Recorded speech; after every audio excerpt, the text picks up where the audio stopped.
Buenas tardes a todos, una vez más estamos en la librería Agapea para presentar lo último de Juan Noyes Cue con el incentivo de que además lo hacemos pues en compañía de otros libros, como se puede ver. Y es que a medida que pasa el tiempo y uno asiste a presentaciones, uno se va dando cuenta no solo de la importancia de la persona que tienes al lado, sino sobre todo de los libros también que das a conocer, pero también el entorno que nos rodea. Seguramente muchos de ustedes, antes de sentarse para aguantar todo lo que tengo que decirles, de escuchar de viva voz la experiencia de escritura que Juan nos tiene que transmitir, habrán caminado por algunos de estos pasillos y habrán hojeado aquellos libros que más les han llamado la atención. Algunas elecciones pueden proceder de un conocimiento previo, algún consejo, alguna lectura relacionada, etc. Otras elecciones no son ni más ni menos que un tiro a ciegas. Escoger un libro por el título que tiene, abrirlo, elegir la primera página y además algunas al azar. Y enseguida saber de manera aproximada qué es lo que tienes delante, sin necesidad de reseñas, de explicaciones, ni tampoco pues ese tipo de crítica sesgada o por lo menos especializada. Es ni más ni menos que un ritual que les confieso que me encanta y que siento cada vez que voy a entrar a una librería, por ejemplo en Agapea. Una exploración por la selva y encontrarse con la lectura, como también ocurre que el libro te encuentre a ti para salir de este lugar, de este océano de páginas, algo diferente a cómo se había entrado, es decir, ya no sales igual de aquí, pues muy poco que sea. En ese sentido, y entrando en materia, la escritura de Juan me llegó a través de ese tiro a ciegas. Fue la lectura, el primer libro que leí de Juan, fue un tiro a ciegas, en una librería cualquiera. Me encontré con el libro y bueno, fue para mí una especie de epifanía, allá por el año 2007 con el poemario Las infancias del verbo. Eso me hizo descubrir una voz poética capaz de captar los elementos más cotidianos de nuestro continuum, de lo que es la realidad cotidiana, y darle la palabra exacta a través de los matices que le transmitía. Fue un poemario que en su momento me marcó y que, como suele ocurrir en literatura, me permitió adquirir herramientas para un proyecto que estaba elaborando por aquel entonces, por el año 2017, y que vino a manifestarse en este Comus de Raíces. De hecho, una de las partes del poemario tiene una cita de Juan, ¿vale? Y es la herramienta que necesitaba para esa parte, por ejemplo. Al respecto, y cuando Juan me propuso presentar el libro que tenemos aquí, y que lleva como título Para abrir los balcones a la luz, y que está publicado gracias al Instituto de Estudios Canarios, pues se me dio la oportunidad de adentrarme de nuevo en la experiencia de escritura de este autor. Ya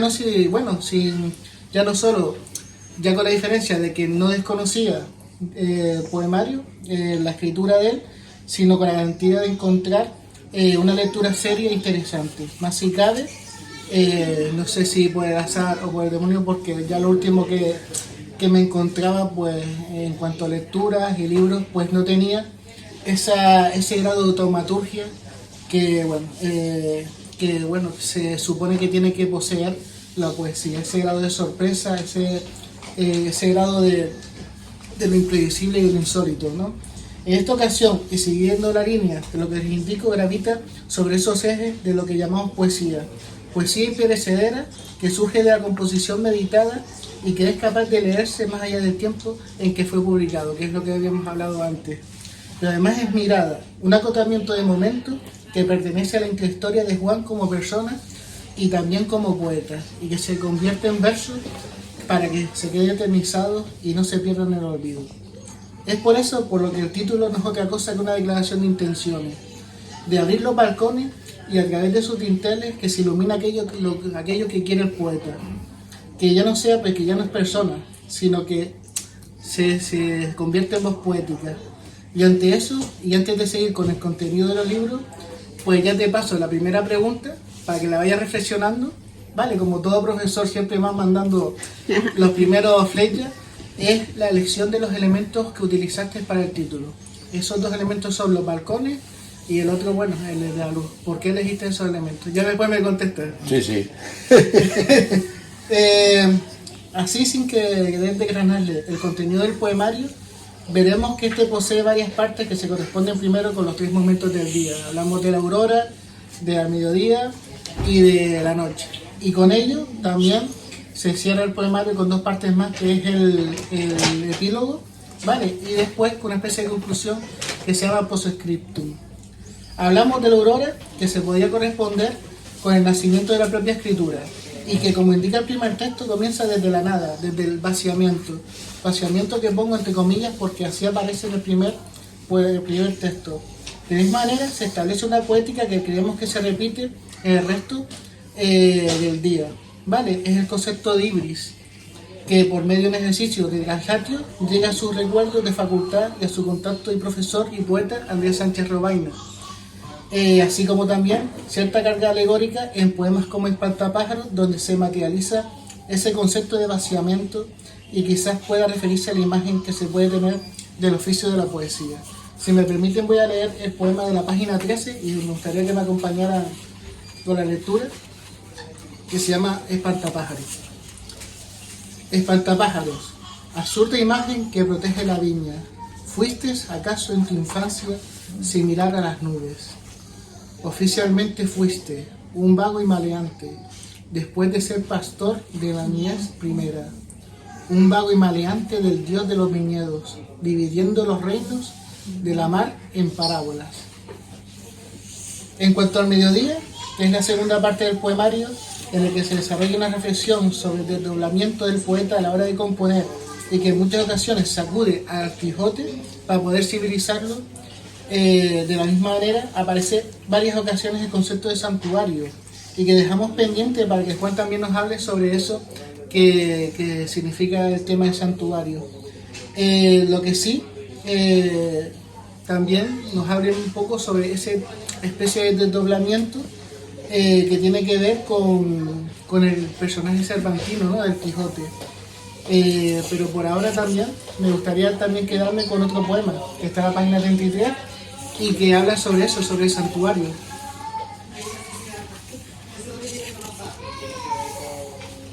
Sobre el santuario. Como inocente, espera pelar armas toda la noche en un patio de venta, que tal vez sea castillo en tu imaginación, donde acaso castigues con la espada a cabrero informático en un pozo, que osa tocar las armas sacratísimas de caballero en la alta madrugada, tan absolutamente excéntrico, hasta que la luz impone un libro de cuentas, para fingir el socarrón ventero de coro en otro mundo, y te nombre con toda falsedad caballero de la fe, para burla y escarnio de los otros. El engaño, la burla, la corona de espinas, con el cetro de caña para quitarte así lo antes posible de encima, siendo un incómodo huésped, payaso de las locas bofetadas. En cuanto a la noche, el tono se vuelve más oscuro, que no hermético. Se detecta que la voz poética tiene un punto de desengaño ante ciertos aspectos que también del hecho poético. Aquí surge una de las líneas maestras del libro, según creemos nosotros, donde se habla de la creación desde la nada y la necesidad de la nada para crear. También este aspecto te preguntaremos sobre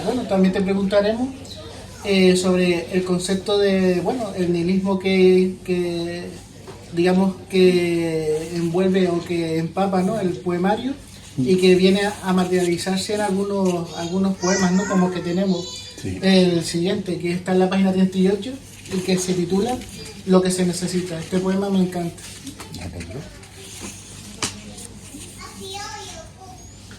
Lo que necesitas.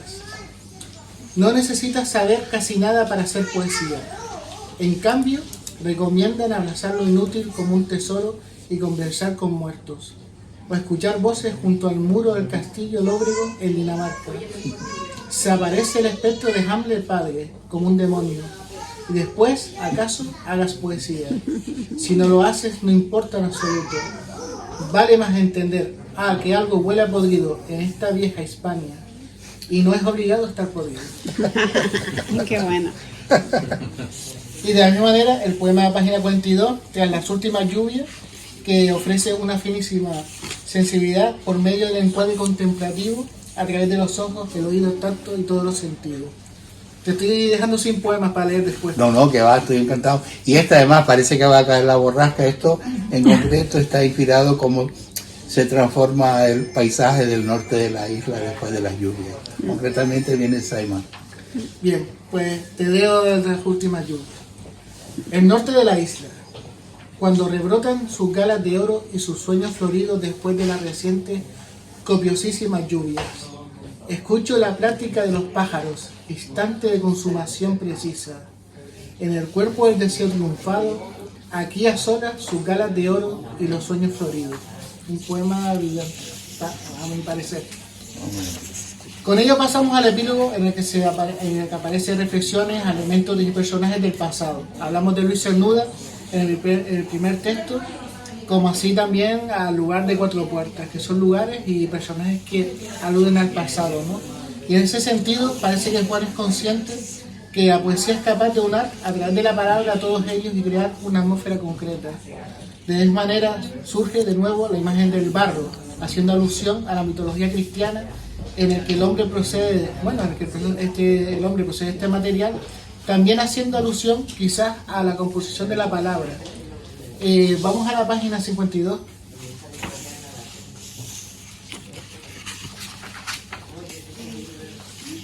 Bueno, es que este es Montaña Cuatro Puertas, pero el del barro sí te lo repetí para que lo leas. Montaña Cuatro Puertas. Cuatro puertas, primavera tardía en el seco santuario. Otra vez la imagen del santuario.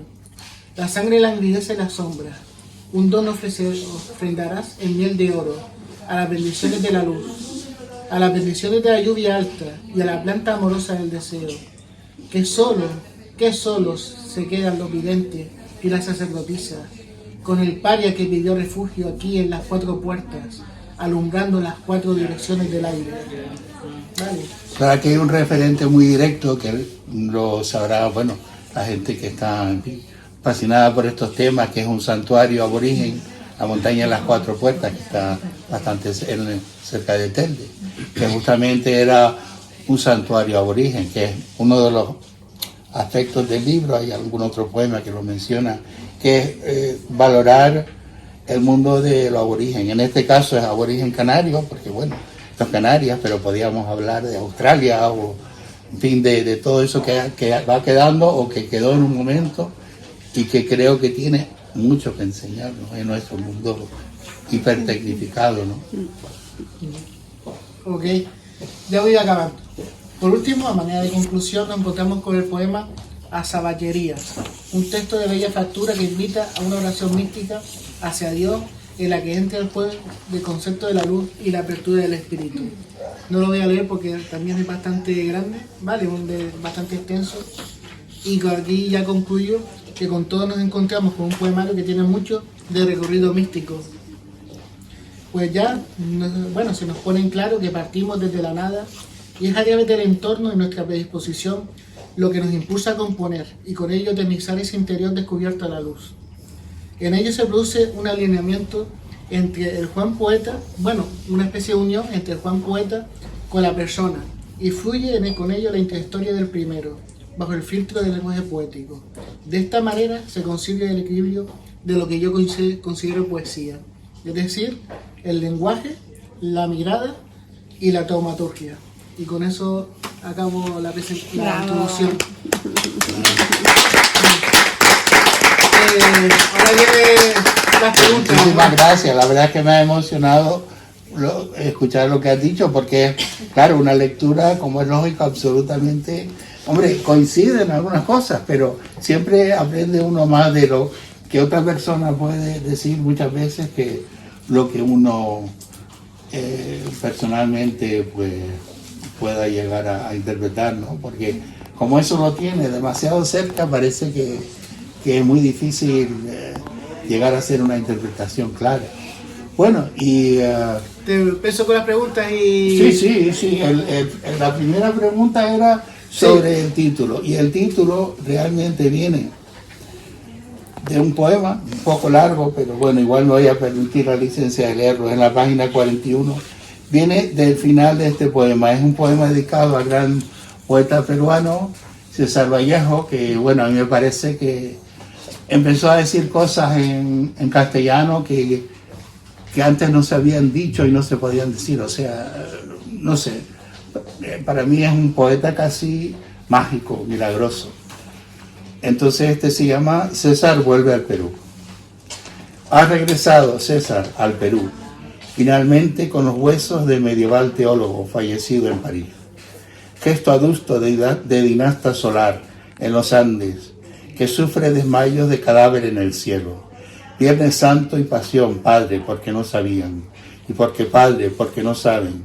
No saben lo que se hace un día de aguacero profundo. César ha vuelto al Perú con unos 14 soles peruanos en el bolsillo roto, en la compañía de 2 pequeños ladrones malheridos. Solo después de haber resucitado.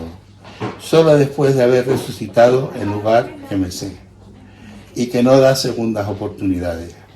A ti, Señor, hermano, solamente con el traje funéreo de difunto te haces poema, no el pájaro del honor sombrío con su osamenta, hogaza de pan en fin, para todos los niños del mundo, y para el más humilde caminante sobre todo. Dios deja abandonar aquí a todos los suyos, como fue exactitud, con el pelo oscuro y un traje sacerdotal y arcano, con el nombre del Hijo y del Espíritu, sin soltarse ni un momento de tu hombro llorando su quimera, porque ya no necesita morir, y la paz llueve desde sus ventanas de par en par, abiertas a la luz. Claro, este poema, a partir de las ventanas abiertas de par en par a la luz, como invocando de alguna manera el espíritu de, para mí, inmenso poeta César Vallejo, pues pensé que me gustaba más la imagen del balcón, no sé, me parecía más poderosa la imagen, que abrir las ventanas era como algo más tópico, ¿no? Y como este poema realmente es producto, bueno, todos lo son, pero de un sentimiento muy grande por el amor a la obra de este poeta, pues así quedó el título. Salió de ahí.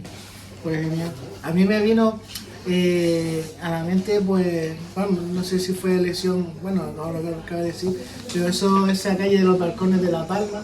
Ah, sí, también, lo conozco bien. Y claro, una imagen tan de aquí que me llegó, digo, claro, porque estábamos acostumbrados a las ventanas de Manuel Padorno, que abría esas ventanas en las canteras y entraba toda la luz y tal, y de hecho ahí está ese poemario de esta. Puede que se me haya metido aquí en la retira.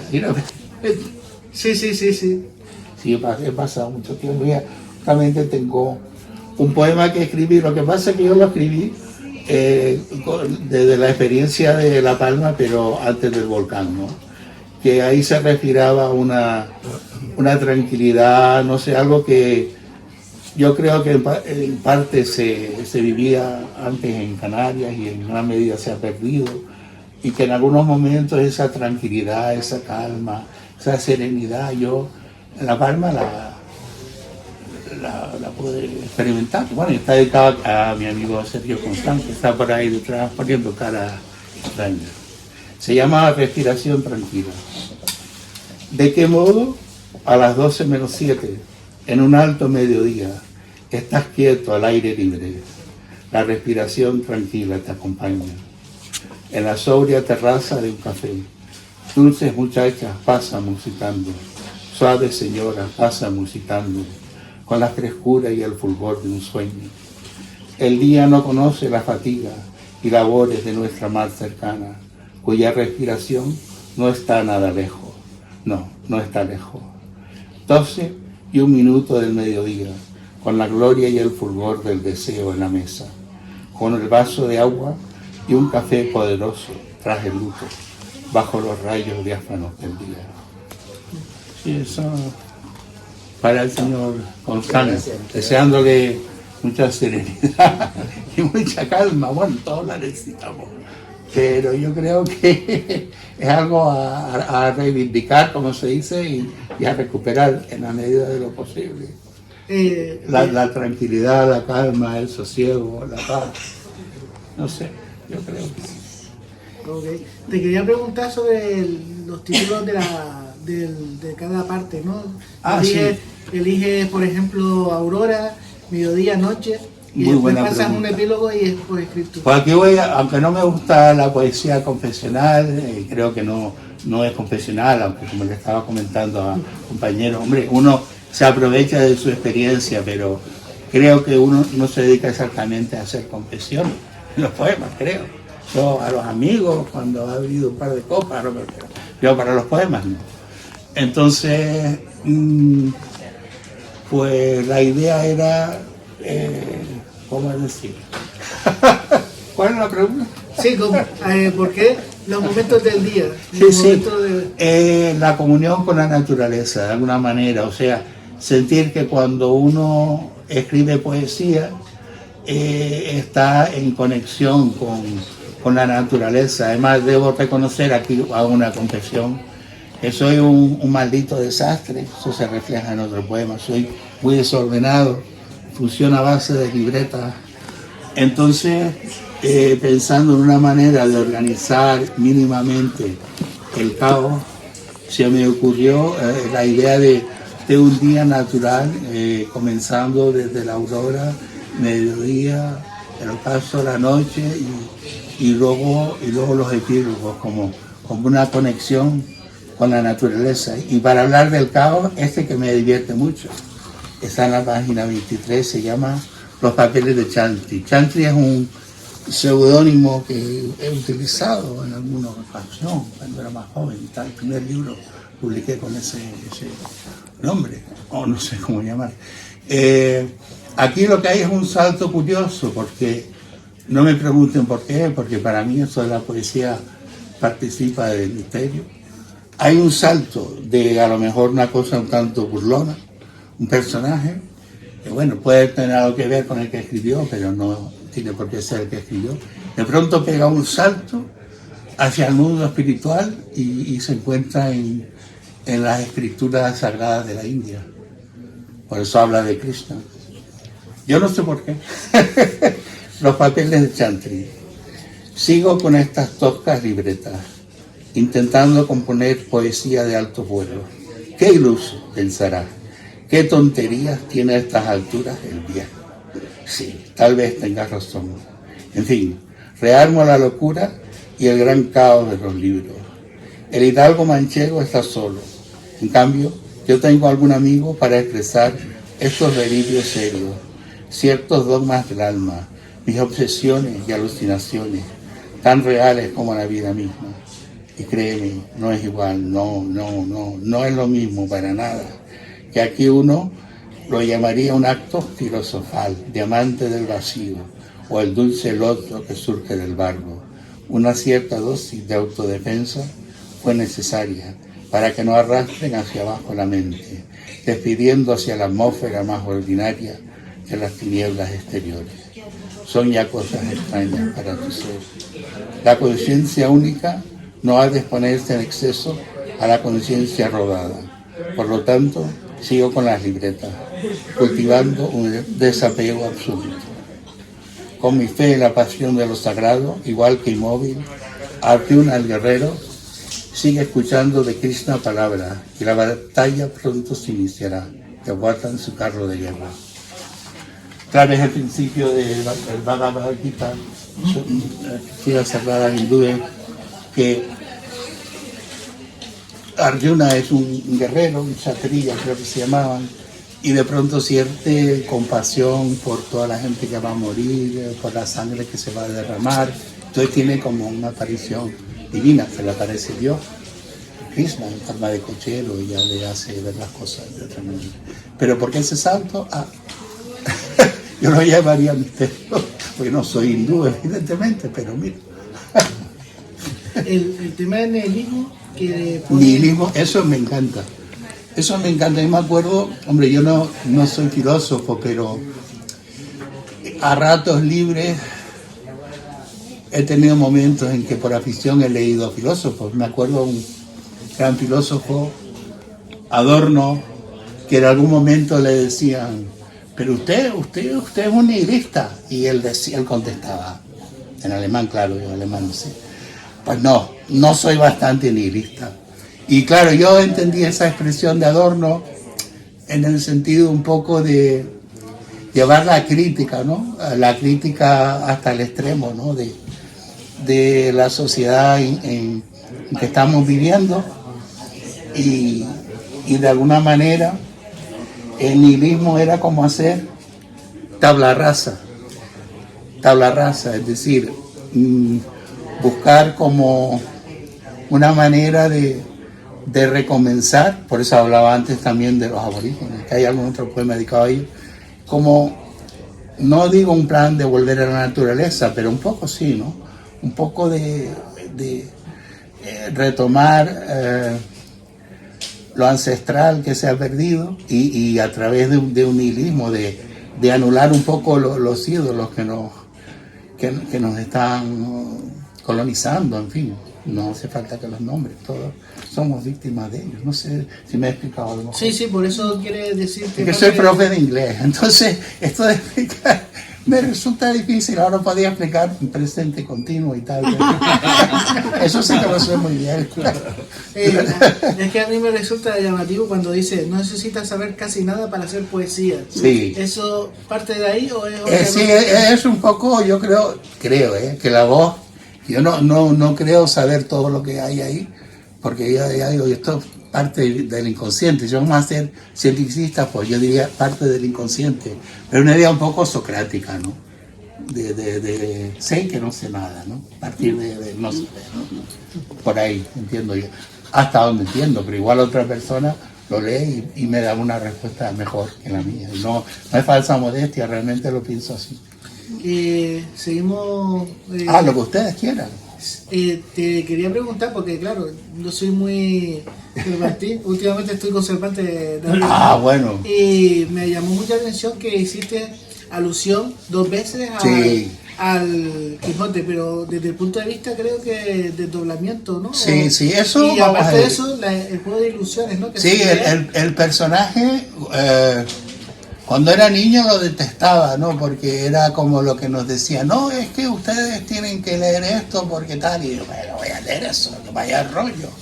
Y claro, al pasar los años y tal, y ir a lo mejor comprendiendo más cosas, viendo más experiencias, pues de algún modo uno veía en eso lo que Jung llama un arquetipo, ¿no? O sea, como una fuerza...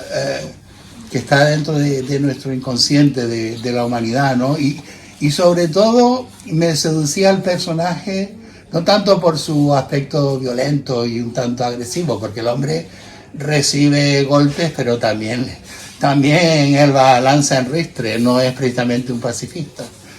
Es la locura, o sea, la demencia a través de la lectura, ¿no?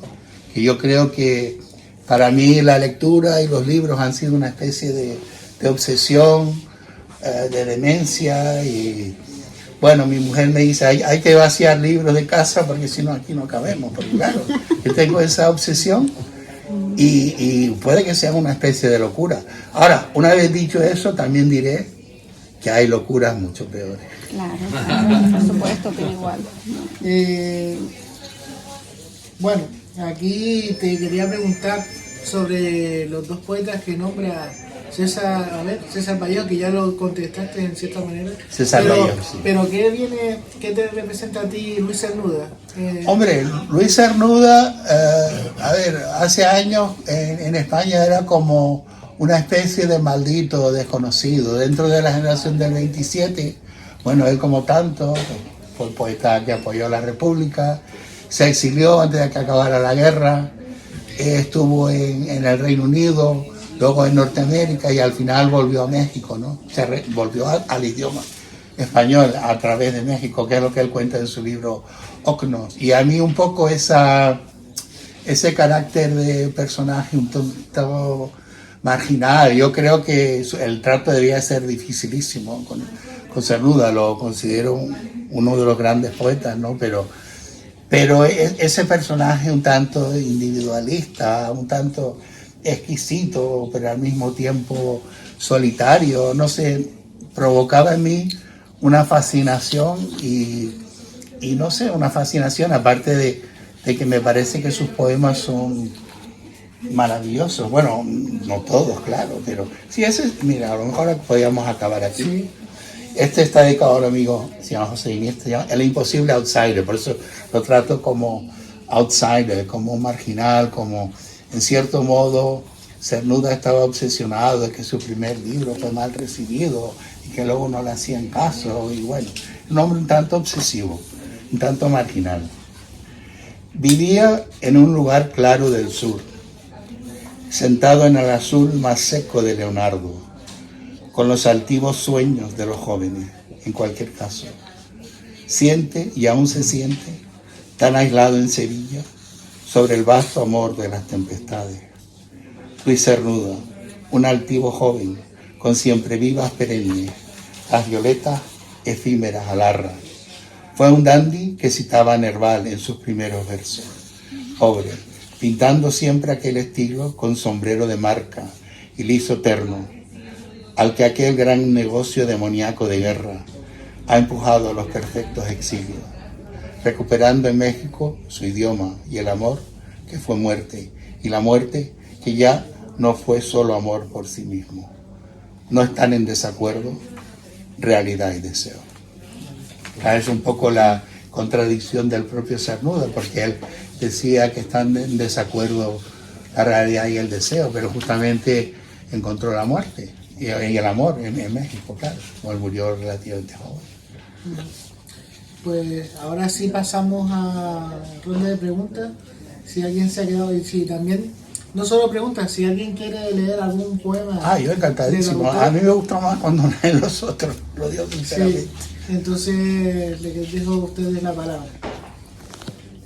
Bueno, yo voy a leer un poema que has dedicado a don Manuel Díaz Martínez, que sabes que... Para bueno, mí fue un personaje entrañable, Sí. con el que tuve mucha amistad e incontables horas de conversación, bueno, él como buen cubano era un gran conversador y se expresaba, te contaba toda su vida, en fin, una cosa maravillosa, aparte que era un magnífico poeta, ¿no? Magnífico poeta. Y un ser humano bellísimo. Ese lo pensaba leer, ¿ves? Me lo ha recordado, porque don Manuel sí que, ojalá hubiera podido estar aquí, Sí, pero es un homenaje. es un homenaje. Sí, Y ha por fallecido eso hace poco. Sí, me ha encantado que le hayas dedicado No, este- yo sí, me emociono mucho con este poema. Sí. Las 6:22 se titula. Despierto a las 6. Con el fogonazo súbito de la ausencia se confunden las islas con el alba, los cielos con las sombras de los cirios. La mezcla de mis sangres numerosas en el aire indecisa. Con la primera luz se reparten mis ropas. Mi túnica han hecho a suertes. Buscan el orden en el mal. Bienaventurados los perseguidos por la justicia, con sus sombras solas. Bienaventurados los perseguidos. El alba sangra de los profetas. Dueña, llena de púrpura africana, púnica y erudita, ojo de lejos, en su saber con las desolaciones que portan proféticas escrituras. Por Berkeley, como para la India, e incluso Calderón, lo que llamamos historia es un sueño. ¿Y quién es el soñador que se sueña? Aún lejos, en la meditación melancólica, deseando aquí de un mínimo poeta la impostura, la santa desvergüenza, la impundicia santa. El momento de encontrar el santuario sufro años de claudicación emocional. No puedo soportar más este cuerpo y este alma ante quien escribe constelaciones y humedece los números de espejos siderales. La verdad, una persona se rinde, la persona que ya no puede más. Soy absolutamente libre ahora, capaz de abrazar otra vida ahora. Niño jugando a dados entre el risco y la cueva. La verdad, tal y como la he sentido. En el vino espero su sangre oscura que vive. Aún revive entre las almas su imperfecta memoria. Dictadura sin fin de una niñez.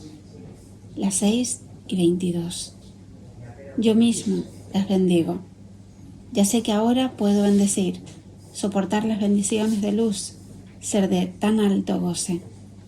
Torpe el corazón de esta ilusa gente, y duros sus oídos, y pegados los ojos. No sea que miren con los oídos, y aún oigan por los ojos, y ya su corazón de piedra entienda así a este loco que clama sin voz. Concebir el poeta puede ser jugar a ruleta rusa, puede ser apostarse aquí por dentro y en cada línea hasta que se me hacen los dedos huéspedes en la necesidad de dar tanto a todos en ese instante de partir el pan. Muchas gracias. Además, puedo contar una anécdota de ese poema que estaba yo en la Plaza Santana hablando con don Manuel y se me ocurrió recitarle algunos poemas. Y uno de ellos fue ese y me dijo, pues mire, ese es el que más me ha gustado. Y digo, vaya, pues eso es lo que ha dedicado usted. Es cierto, Qué bueno. absolutamente cierto. Maravilla. Ahí a lo mejor me fui a veces por el barroquismo de Lezama más que por el estilo de don Manuel. Pero bueno, el homenaje está ahí, con sentimiento. Hay un libro de Cernuda que seguramente conoce, Historial de un libro, Sí, donde él narra más o menos cuál es su proceso creativo exacto. y cuáles son los diferentes pasos que... Hay una cita que él hace en el libro aludiendo a Juan Ramón, donde dice algo así como: el que escribe como se habla tiene más futuro en lo porvenir que el que escribe como se escribe.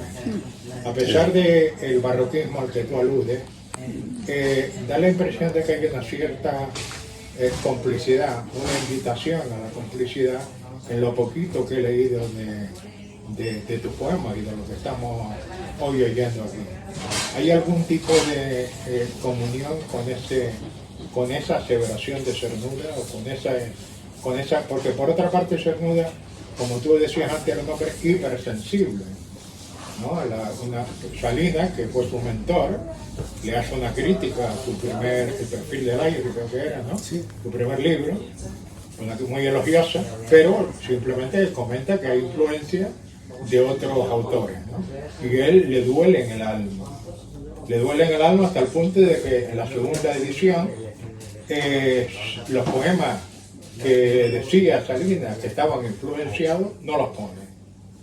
Y después hay la tosudez de no volver. Hay un poema suyo, a mí me parece excelente, Peregrino, que es lo contrario de Ulises. Es una invitación a seguir adelante hasta el final. De hecho, él nunca volvió a España, No volvió. ¿no? Quiero decir, en mi caso particular, moralmente hablando, Cernuda es un ejemplo. Yo no sé si a ti te transmite ese tipo de... Sí, es cierto, ¿no? Además yo creo que has descubierto uno de los secretos, entre comillas, del libro, que sí, vale, que hay un estilo, pongamos que no es sencillo, ¿qué le vamos a hacer?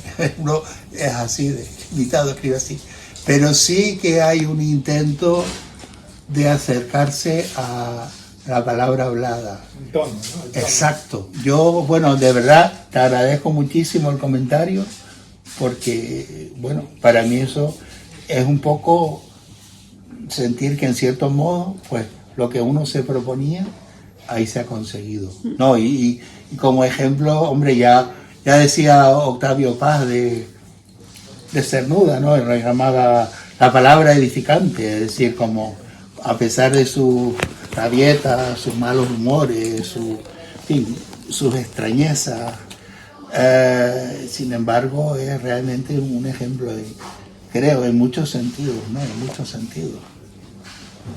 Para mí, desde luego, y creo que para muchísima gente más. Yo creo que él hasta se enfadaría porque diría, hombre, pero ahora ¿por qué me lee tanta gente? Yo creo, pero no lo sé, nunca lo sabremos.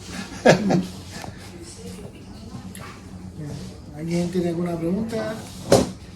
Yo creo que ahora que creo que nada se ha dicho aquí, me resulta curioso, de uno de los poemas más ambiciosos incluso por extensión y por fortaleza, que que es el del romanticismo alemán. Sí, ese es muy largo en todos los sentidos. ¿Puedes decir algo sobre...? Sí, eso realmente me costó muchos años escribirlo y estaba dudando si recitarlo o no por la extensión que tiene, cierta complejidad, digamos, que yo ahora no me identifico a lo mejor con determinadas formas barrocas y tal, pero bueno, debo reconocer que el poema para mí tiene una fuerza, entonces me costó muchísimos años de trabajarlo y tenía una versión borrador, luego lo fui trabajando y sí, es un poema por el que conservo afecto, ¿no? Que en fin, no me desagrada el poema,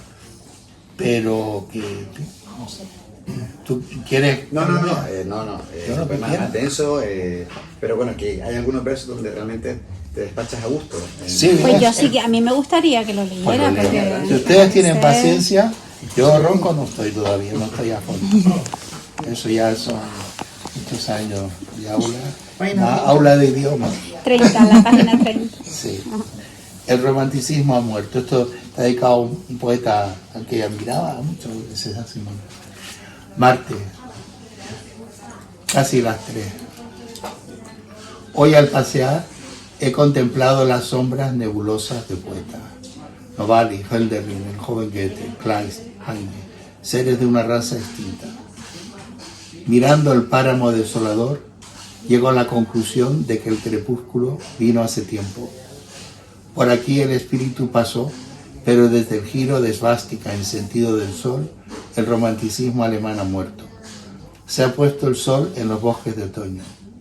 Que descansen en paz porque han vivido la cópula soñada del amor y la idea, porque se han extinguido como derroche y lujo cegador. No hay ningún manicomio comparable al alemán, selvático como un panteón negro. Sea fornicio con cuerpos amados, mármol y frustración, o juntamente sea la binaria, diosa de plata y rocío, un infierno de nieve jamás sustituye el abrazo humano. Y vosotros, fabricantes de lo útil, no sabréis apreciar la mercancía que en vida os pudo caracterizar, la locura o manía, tan metódica como divina, altas bendiciones con que los griegos nos regaron el ser. ¿No fue el imperativo vivir la locura y perecer en ella? Si pudisteis amar la podredumbre crepuscular, hermana que os sigue en la otra vida, querer no fue poder. Sea vuestra memoria la de una alegre pareja, posiblemente lasciva o aún casta, que unida por la música, hoy se funde en el abrazo sin fin de la muerte deseada. Jugad y reíd como niños hasta que suenen las detonaciones, secas críticas del silencio puro, y sobre el bosque caiga el silencio. Os puede asesinar vuestra última esperanza en el amor. Si el retorno es únicamente la muerte prometida, en este sepulcro de oscura noche, no ignoro mis cenizas en el polvo. Y no habrán de vivir estas cenizas, no arderá el acre polvo, si todo el pasado ha de ser mañana. Duro, un poema duro. Pero bueno, Profundo, tiene su cosa. muy profundo. Eso, claro, era parte de una reflexión histórica, evidentemente, la alusión a la esvástica, el nazismo, evidentemente, y que aunque yo realmente no sé alemán, pero, hombre, lo que uno ha podido leer en traducción de literatura alemana de estos autores y otros autores, Thomas Mann, por ejemplo, son maravillosos, ¿no? Y de alguna manera el asombro de decir, bueno, un país que ha creado tales poetas, tales pensadores, tales científicos, y sin embargo también creó el movimiento nacional socialista de los obreros alemanes, creo que se llamaba el partido de Hitler. Tremendo, pero bueno, eso es historia. La alusión que hacías a Vallejo, a mí me ocurre una cosa con Vallejo, yo comparto la admiración que tú sientes hacia Vallejo. Total. A veces, metafóricamente, claro, simbólicamente, yo tengo la impresión de que la propia poesía elige a su portavoces, porque nace en unas condiciones en principio, en un ambiente familiar, nada propicio para desarrollar las capacidades creativas. Más bien las va desarrollando a posteriori, en Trujillo, por un mecanismo muy individual, como si algo interior, seguramente esa mezcolanza entre los hispanos de los sacerdotes abuelos. Exacto, ¿no? eso dicen que era la genealogía harto compleja de Vallejo, que era sus dos abuelos eran sacerdotes gallegos, Indígenas. sus dos abuelas eran Claro. sí, Probablemente una mezcla explosiva. Explosiva, ¿no? Y En es todos como los si la sentidos. poesía, en las condiciones más extrañas y menos propicias a priori, eligiera cuál es la persona que va a ser de portavoz. Porque Vallejo, en mi opinión, lo es en grado sumo. Totalmente de En acuerdo. grado sumo.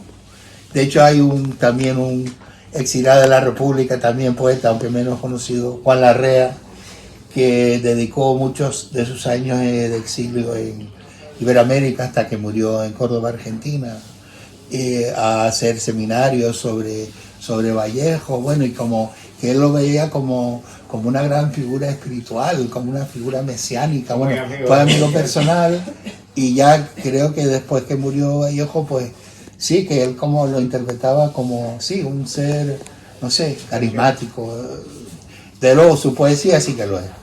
Para mí, al margen ya de lo que uno piense de su figura o su carisma, su poesía para mí es, vamos, Además fue maravillosa. un hombre, independientemente, como tú dices, de lo que uno pueda pensar, muy coherente, ¿no? En su manera de actuar y de vivir.